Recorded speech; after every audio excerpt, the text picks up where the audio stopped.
to our 8th video on different methods on how to garden, presented by the Richmond Garden Club for Richmond Public Library.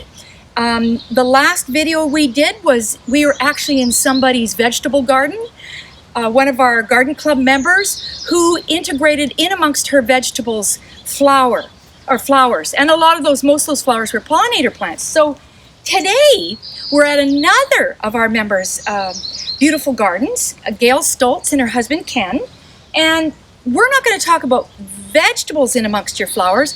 We're going to talk about art in your garden. So right now I'm standing by, it looks like an old wrought iron bench. You see a chandelier, an old trellis, and somewhere in there is a chair. So we're going to go on a discovery of how you can add really interesting pieces called hardscaping into your garden. And I'd like to introduce Gail Stoltz. Hi, I'm Gail Stoltz, and I've lived in Richmond all my life. And I've lived on this property for 41 years, and it's been heaven here. This is what we call the Cutting Edge Memorial.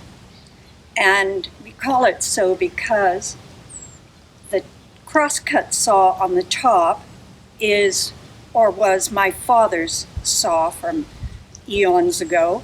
And this large saw blade here was from my brother's farm or mill in Terrace, BC.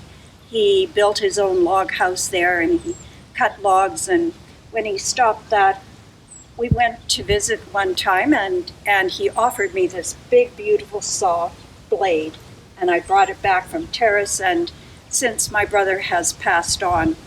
So we have had some other saw blades and other cutting implements, so we call this our Cutting Edge Memorial to my dad and my brother passed. This is a very special plant in my garden because it was given to me by one of our members, Friedel Whiting, and it has the most beautiful leaf. After flowering, it just has these gorgeous blended leaves. It's called a bloodroot, and it has a white flower in the spring, and it just has a beautiful habit, and it loves it here. It's doubled and tripled in size, a very special double bloodroot. When we removed the hedge that was here, as big as that one there, I wanted some other kind of fencing. But I told Ken, my husband, that I wanted a piece of art, not just a fence. And he went online and found this glass wall, this etched glass wall, that we were told came from Expo 76. It was in a pavilion there. When they took Expo down, they moved it to a building in Vancouver somewhere, and then it came to me. I just love it. It's splendid. We have to be careful not to be breaking it, but it's a lovely feature in my garden.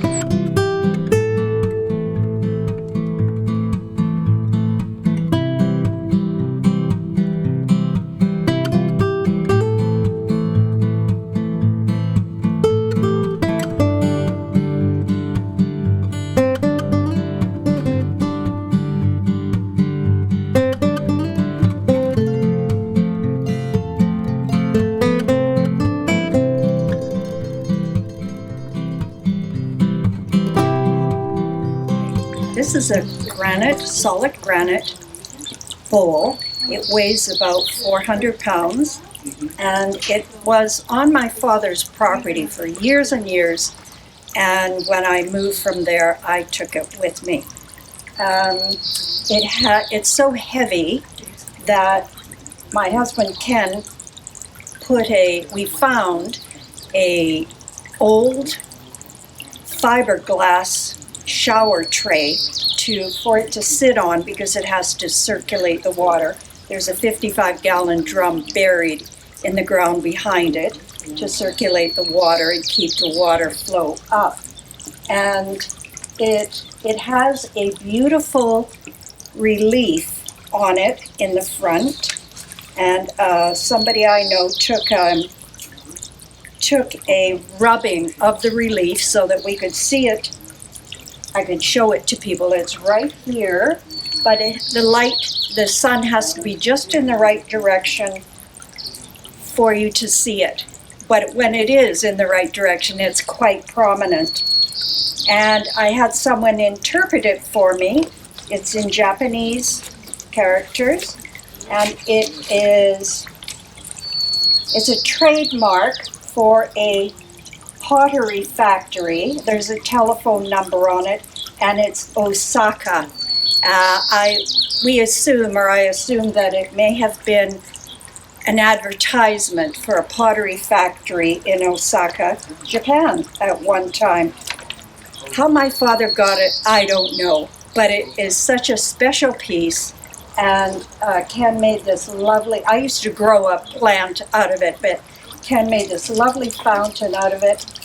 And the birds, of course, love it. They are attracted to it all day long.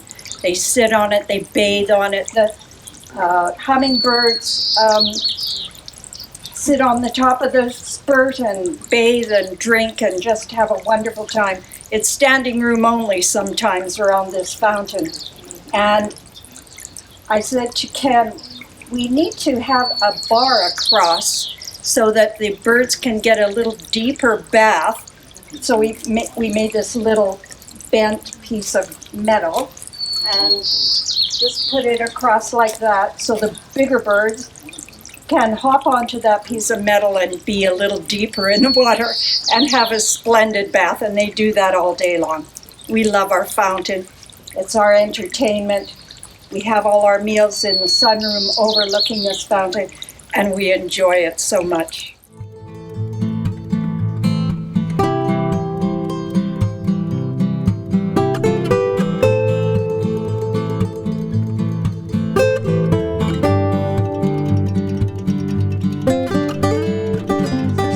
Collections of our travels around California, Arizona, the different places we've been in the wintertime, and other collections like my washboards and old tobacco, tin cans.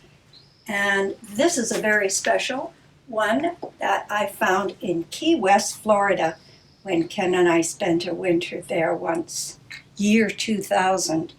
Isn't it beautiful? And these are just rocks from the different areas that we like to explore in the wintertime. We winter in the south.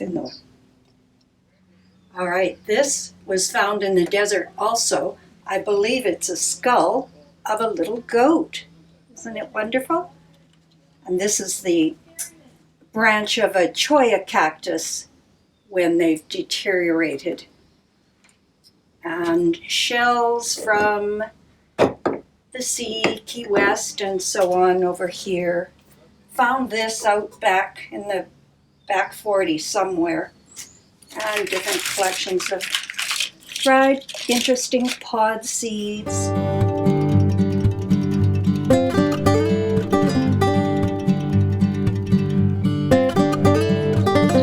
This is another wonderful find from the desert. It's called a boot. And it is from a saguaro cactus. When a bird pecks its way, makes a little home into the arm of the saguaro cactus, the saguaro cactus might live beyond 100 years. When it dies and decomposes into the ground and is all gone, this scar or scab from the bird pecking and making its nest in there is left, and it is very solid like a scab, and it lasts for years and years and years. And I was lucky enough to find one in the desert. I just love my boot. This is my wheelbarrow port and my potting table, and this is a milk can from the number 2 Road Farm, where my dad had a little dairy farm, and we used to put our milk cans out on the road to be collected. These are post hole diggers from my father's farm, and an old bicycle pump, and this is a plaque. It reads, "In loving memory of Mom and Dad Nick and Julia Cozier, farming pioneers of Lulu Island," from Jean, Len, and Gail.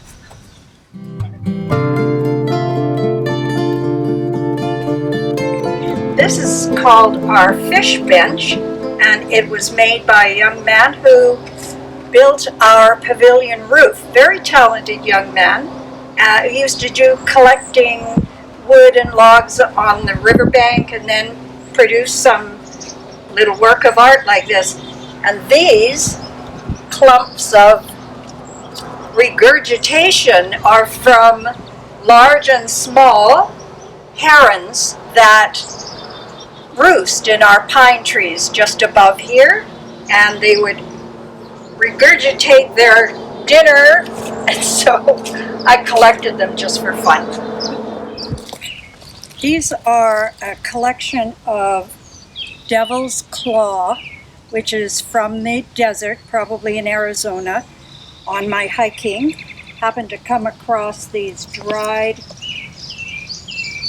pods. They're dried seed pods, and I brought them all back with me, and I happened to see in a museum or somewhere how they were put together to form different shapes. The balls and the onion looking like concoction, but they are desert flowers, devil's claw, empty seed pods. Another candelabra that I found at a garage sale, of course, and my husband put solar lights in it so it lights up at night. It just twinkles in the dark. This is one of my favorite pieces in the garden. It's actually an aluminum beer keg with a wooden bung right here, and when it's struck with this wooden gong, it gives a beautiful tone. B sharp, I'm told.